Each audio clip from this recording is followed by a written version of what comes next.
Day care సెంటర్లో దుండగులు కాల్పులకు తెగబడ్డారు. దాడుల్లో 23 మంది చిన్నారులు సహా 34 మంది మృత్యువాత పడ్డారు. పలువురికి గాయాలయ్యాయి. స్థానికులు భయంతో వెంటనే అక్కడి నుంచి పరుగులు తీసిన పరిస్థితి.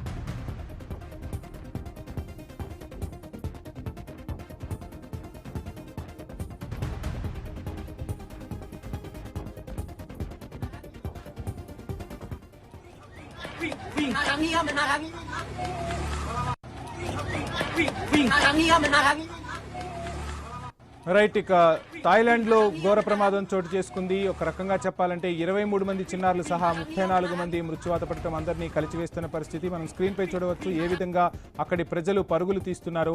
సోంక్లాలోని డే కేర్ సెంటర్లో గుర్తు తెలియని దుండగుడు ఒక్కసారిగా కాల్పులకు తెగబడ్డాడు. చిన్నారులని కూడా చూడకుండా అత్యంత అమానుషంగా కాల్పులు జరిపాడు. అనంతరం తాను కాల్చుకొని మృతి చెందాడు. ఈ కాల్పుల్లో మొత్తం 23 మంది చిన్నారులు, 11 మంది సిబ్బంది మృతి చెందారు. సమాచారం అందిన వెంటనే పోలీసులు ఘటనా స్థలానికి చేరుకున్నారు. నిందితుడు ఎవరు, ఎందుకింత క్రూరంగా వ్యవహరించాడనే దానిపై ఆరా తీస్తున్నారు అక్కడి పోలీసులు. ఇక ఐ న్యూస్ స్క్రీన్ పై ఎక్స్క్లూజివ్ గా మనం విజువల్స్ చూడవచ్చు.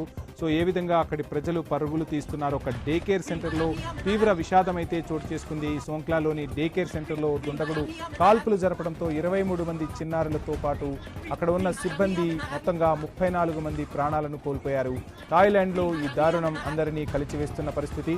అభం శుభం తెలియని చిన్నారులపై దుండగుడు కాల్పులు జరపడంతో అక్కడి ప్రజలు ఒక్కసారిగా దిగ్భ్రాంతికి గురయ్యారు. ఆ తర్వాత ఆ దుండగుడు కూడా కాల్పులు జరుపుకొని తనకు తాను కూడా మృత్యువాత పడిన పరిస్థితి.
థాయిలాండ్ లో దారుణం చోటు చేసుకుంది. సోంక్లాలోని డే కేర్ సెంటర్లో గుర్తు తెలియని దుండగుడు కాల్పులకు తెగబడ్డాడు.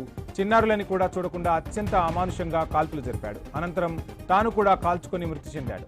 ఈ కాల్పుల్లో మొత్తం 23 మంది చిన్నారులు, 11 మంది సిబ్బంది మృతి చెందారు.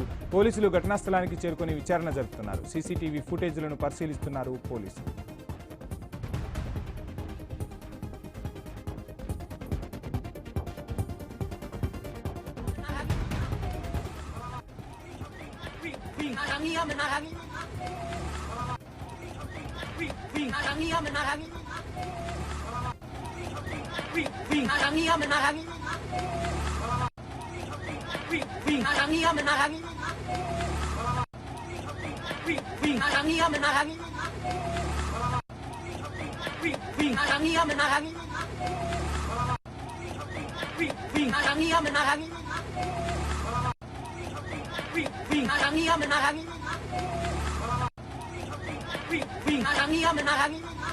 సోంక్లాలోని డే కేర్ సెంటర్లో గుర్తు తెలియని దుండగుడు కాల్పులకు తెగబడ్డాడు.